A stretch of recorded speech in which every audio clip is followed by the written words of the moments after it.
Saul and the Israelites were fighting the Philistines. Saul said that anyone who ate food before the fighting was finished would be cursed. But his son Jonathan didn't hear this. So when he saw some honey in the forest, he put some on his staff and ate it. The others didn't eat until later, when Saul said they could eat their sheep or oxen. When Saul found out what Jonathan had done, he said, "You shall surely die, Jonathan." But the people said, "Shall he die when he has brought salvation to Israel?" So the people saved Jonathan's life.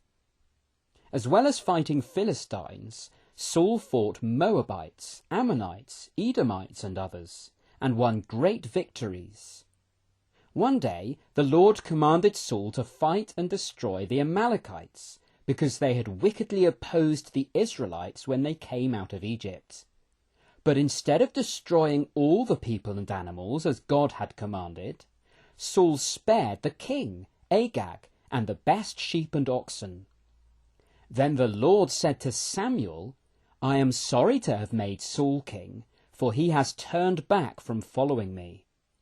Samuel went to Saul and told him that God had rejected him as king. A better man would be anointed as a new king.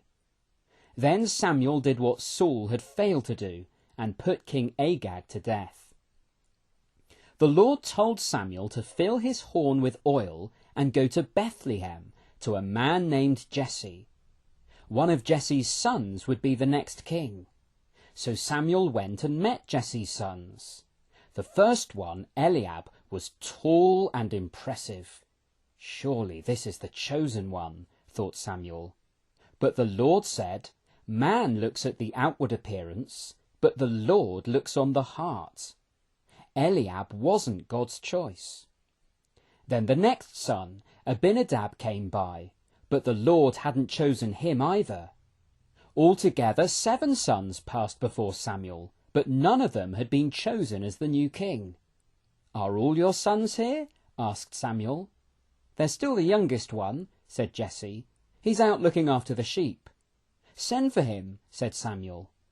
So the youngest son came in, and the Lord told Samuel that this was the chosen one.